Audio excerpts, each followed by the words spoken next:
चलिए आज हम पढ़ेंगे क्लास 8 का विषय सामाजिक, आर्थिक एवं राजनीतिक जीवन और पहला अध्याय है भारतीय संविधान। भारतीय संविधान क्या है ना।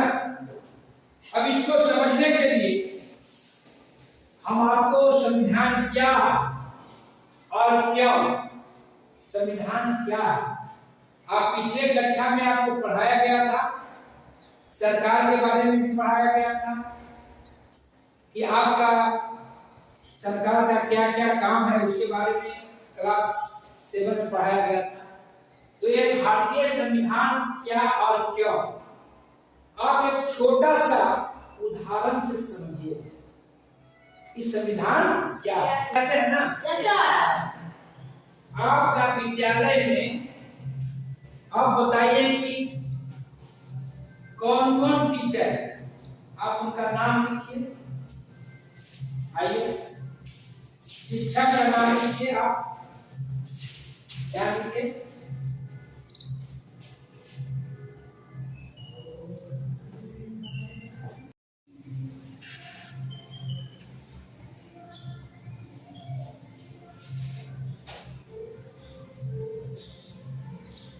हो गया, देखिए आप देखिए, आप समझिए।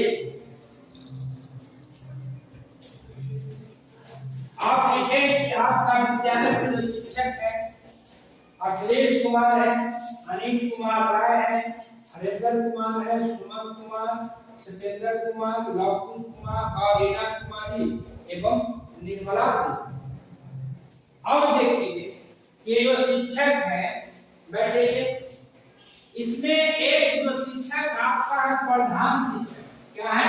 प्रधान शिक्षक। प्रधान शिक्षक लोकेश है, लोकेश कुमार। क्या है? लोकेश कुमार क्या है? प्रधान शिक्षक है ना। अब ये प्रधान शिक्षक जो प्रधान शिक्षक होते हैं वो अपने विद्यालय पठन पाठन से लेकर सभी कार्य को सुचारू रूप से चलाने के लिए क्या होते हैं? प्रधान शिक्षक होते हैं। सभी विषय का अलग अलग शिक्षक होते हैं, कुछ विज्ञान पढ़ाते हैं, कुछ हिंदी पढ़ाते हैं, तो कुछ मैथ पढ़ाते हैं, तो कुछ संस्कृत पढ़ाते हैं, अलग अलग टीचर भी हैं। कुछ यहाँ नियम भी है कि आप जब अपने विद्यालय में नामांकन लेते हैं, नाम लिखाते, उसके लिए भी कुछ नियम कानून होते हैं, है ना। तो उसका उम्र कितना होना चाहिए, है ना। जो बच्चा को 6 साल होगा वही उसी का नामांकन होगा, और उसका 6 से 14 साल तक के बच्चों को यहाँ शिक्षा दी जाती है आपके विद्यालय में, है ना। मतलब पहला क्लास से लेकर 8वां क्लास। अब इसके लिए भी सरकार ने भी कुछ नियम बनाए हैं कि प्रत्येक जो है आपको 3 किलोमीटर के अंदर में एक जो है मध्य विद्यालय होना चाहिए। उस विद्यालय में क्या क्या व्यवस्था होनी चाहिए, है ना। सरकार ने उसके लिए आपको एक कानून लाया, शिक्षा का अधिकार कानून 2009, शिक्षा का अधिकार कानून 2009 है ना, 2009।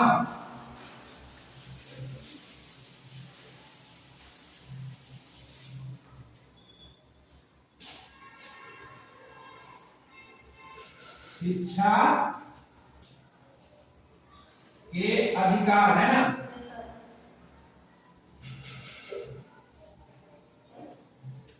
अधिनियम है ना,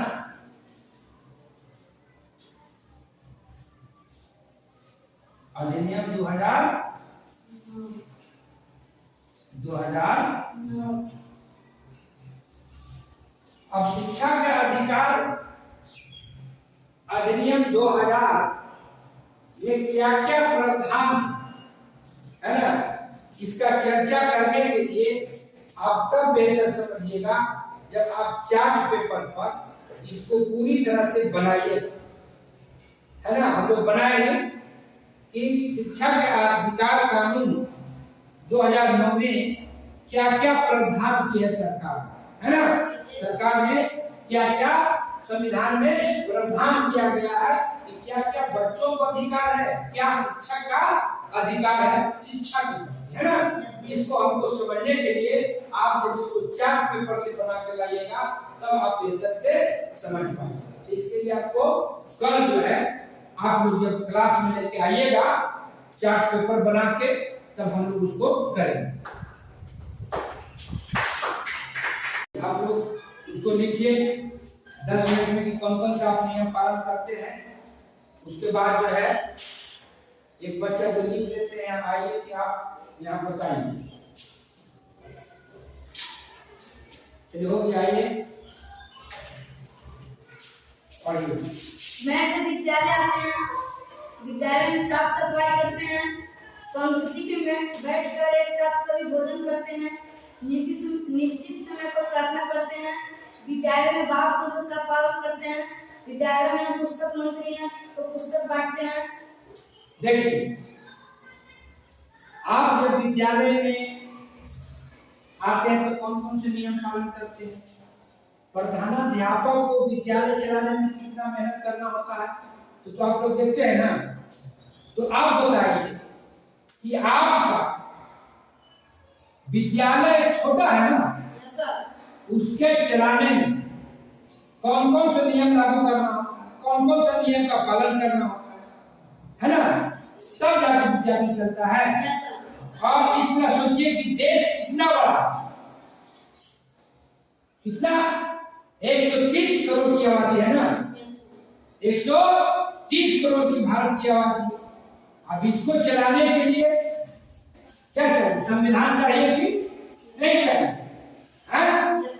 तो इतने बड़े जो देश है उसको चलाने के लिए छोटा छोटा क्या नियम, छोटा छोटा नियम, जैसे विद्यालय चलाने के नियम है ना, और बहुत सारी चीज चलाने के अलग अलग नियम है। सारी नियमों को मिला दिया जाएगा तो क्या हो गया, आपका एक भारतीय संविधान हो गया, भारतीय संविधान हो गया।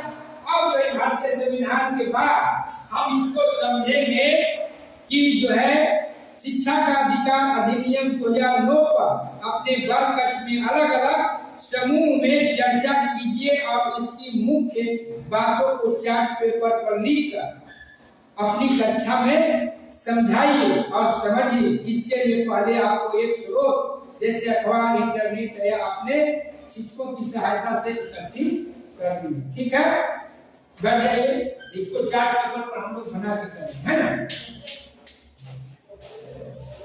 हम लोग पिछले दिन पढ़े थे भारतीय संविधान में कि संविधान क्यों है ना और क्या है उसके बारे में, और बताया गया था कि विद्यालय को चलाने के लिए जो है कई तरह की व्यवस्थाएं होती है ना। संविधान में क्या क्या हम अधिकार मिली है उसके बारे में करना था। तो आपको चार्ट पेपर बना के लाए हैं, तो उसको आइए। तो हम लोग आज करेंगे शिक्षा के अधिकार अधिनियम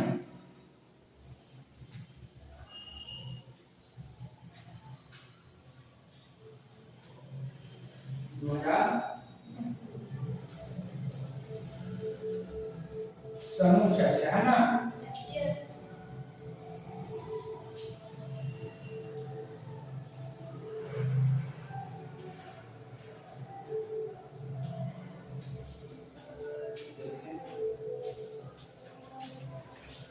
कौन कौन है, दीपक कुमार, धनेश कुमार, सूरज कुमार, है ना, और आकाश कुमार, है ना।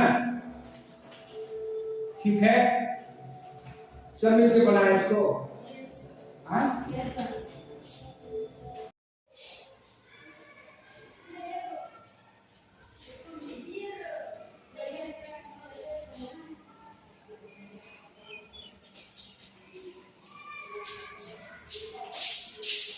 आप लोगों के द्वारा बनाया गया है। शिक्षा का अधिकार अधिनियम 2009 पर बाद में जो चर्चा करना है ना, क्या करना है, चर्चा करना है कि हमें संविधान के द्वारा हमें विद्यालय में पढ़ने के लिए क्या क्या सरकार द्वारा व्यवस्था की। प्रारंभिक शिक्षा पूरी होने से पहले किसी छात्र को स्कूल से नहीं निकाला जाएगा। अनुच्छेद कितना दिए हैं इसमें अनुच्छेद नहीं दिया। आप बोलिए, पढ़िए। जन्म प्रमाण पत्र के अभाव में प्रवेश नहीं रोका जाएगा। मतलब कि किसी बच्चा के पास जन्म प्रमाण पत्र अगर नहीं है तो ऐसी बात नहीं कि उसका नामांकन नहीं हो, नामांकन उसको होना चाहिए। दूसरा पढ़िए।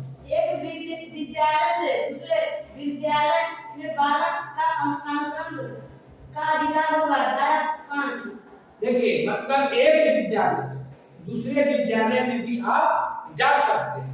मान लिया कि आपका यहाँ पढ़ाई कर, अब लगा कि नहीं यहाँ पढ़ते नहीं, हम दूसरे जगह अगर पढ़ते हैं तो वहाँ भी आपको जाने के लिए है, कोई रोक नहीं।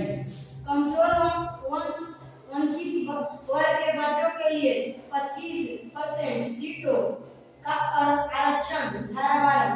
देखिए, आपको सरकारी विद्यालय के अलावा, ऐसे ही सरकारी विद्यालय के अलावा है ना, जो है प्राइवेट विद्यालय जो है बहुत सा निजी विद्यालय, उसमें भी आपका 25% बच्चों का आरक्षण क्या है, उसमें निर्धारित कि ऐसे गरीब बच्चे जिनको नहीं पढ़ाने का पैसा है उनको 25% विद्यालय में गरीब बच्चों को उसको पढ़ाना। अगर आप जो है प्रतिदिन जो शिक्षण कार्य है उसका पढ़िए। प्रतिदिन शिक्षण कार्य कक्षा 1 से 5 के बच्चों को 4 घंटा, कक्षा 6 से 8 के बच्चों को 4.5 घंटा। देखिए, जो आपका शिक्षण कार्य होगा आपका विद्यालय में प्रत्येक दिन कक्षा 1 से जो 5 के बच्चे हैं उसको प्रतिदिन 4 घंटा, प्रतिदिन 4 घंटा। जो कक्षा आपको 6 से 8 का बच्चे हैं उसको 4.5 घंटा। ये आपका क्या, आपका ये शिक्षा का अधिकार कानून में क्या है, आपके लिए अनिवार्य किया गया है कि आपको बच्चों की इतना पढ़ाई होनी चाहिए। 6 से 14 वर्ष के बच्चों को निःशुल्क शिक्षा। धारा 3। हाँ, देखिए, निःशुल्क मतलब आपको कोई किसी तरह की राशि आपको नहीं दी जाएगी। क्या आप लोगों को लगता है विद्यालय में पढ़ाई करने आते तो पैसा लगता है? किसी तरह की पैसा ली जाती है? नहीं ली जाती। प्राइवेट ट्यूशन का अंत। धारा 28। हाँ, इसमें है धारा 28 के तहत प्रावधान किया है। जैसे हम सरकारी शिक्षक है ना, अपने विद्यालय में पढ़ाते हैं, सरकारी विद्यालय के अलावे हम किसी भी प्राइवेट कोचिंग ट्यूशन हम नहीं पढ़ा सकते हैं। अगर पढ़ाते हैं तो हम दोषी हैं। इसके लिए एक धारा कानून का प्रावधान किया गया है, जो धारा आपका कितना है, धारा 28 है ना। धारा कितना है, 28। प्राइवेट कोचिंग ट्यूशन आप नहीं पढ़ा सकते। शारीरिक दंड का निषेध। धारा 17। हाँ, बच्चे को आपको बाल केंद्रित शिक्षा देना है, खेल खेल में शिक्षा देना है। बच्चों को किसी तरह से आपको शारीरिक दंड देना नहीं है। ये आपको शिक्षा के अधिकार कानून में यह प्रावधान लागू किया गया है कि बच्चों को आप मार नहीं सकते, किसी प्रकार की शारीरिक या मानसिक दंड नहीं दे सकते। चलिए, विद्यार्थी से किसी प्रकार का डोनेशन या कैपिटेशन फीस नहीं। हाँ, किसी तरह के आपको कोई पैसा नहीं लेना है, आर्थिक रूप से। चलिए, विद्यार्थी को विद्यालय से निष्कासित रोका नहीं जाएगा जब तक कि वह प्राथमिक शिक्षा पूरी ना कर ले। धारा 16। देखिए, अगर बच्चा यहाँ पढ़ रहा, हमारे थोड़ा बहुत कोई गलती करता है, हल्का फुल्का बच्चा है, तो उस बच्चे को आप विद्यालय से निष्कासित नहीं कर सकते जब तक उसकी शिक्षा पूरी नहीं हो जाती। ये भी आपको कानून में आपको प्रावधान किया गया है, शिक्षा के अधिकार कानून में, कि आप बच्चों को विद्यालय से आप नहीं निकाल सकते। शिक्षक को जनगणना आपदा राहत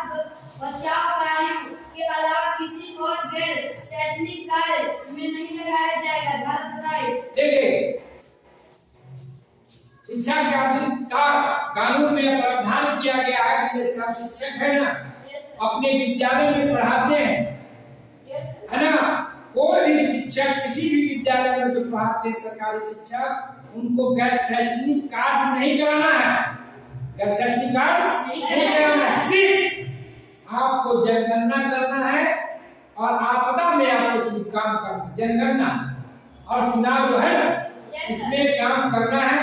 उसके अलावा अगर किसी तरह के शिक्षकों से गैर शैक्षणिक कार्य कराया जाता है तो आपको शिक्षा के अधिकार अधिनियम 2009 का क्या है वो उल्लंघन है, और इसका अगर ऐसा करता है तो धारा 27 के तहत दोषी उसे किया जा सकता है, धारा 27 के तहत दोषी किया जा सकता है। पाठ्य एवं सर्वांगीण विकास पर बल आधारित शिक्षा, गतिविधियों आधारित शिक्षा पर बल दिया जाएगा। हाँ, मतलब अभी जो बता रहे थे कि बच्चों को गुणवत्तापूर्ण शिक्षा के लिए सरकार तरह तरह के कार्यक्रम चला रही है ना। कहता है कि बच्चों को खेल खेल में पढ़ाई, क्या क्या खेल खेल क्रियाकलाप के साथ, क्या के साथ क्रियाकलाप एक्टिविटी के साथ, की नहीं कि आप आइए अब बोर्ड पे अपना कुछ लिख दीजिए, कुछ वक्त दीजिए, आप जो है काम खत्म नहीं।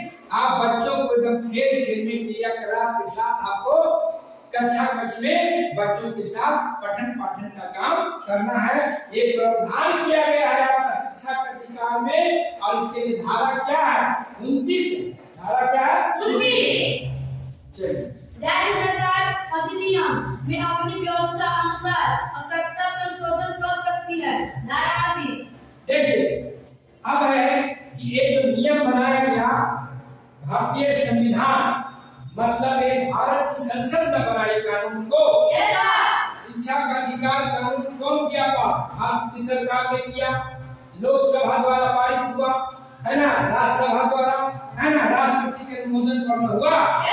लेकिन एक जो शिक्षा का अधिकार कानून 2009 है, अगर इसके बाद भी लगता है कि किसी राज्य सरकार इसमें कुछ संशोधन कर सकती है, कुछ जो है आपको जोड़ा जा सकता है ना, तो आपको उसके लिए भी प्रावधान है। उसके लिए धारा आपको 38 है कि राज्य सरकार कुछ अपने आप को यहाँ संशोधन कर सकती है ना।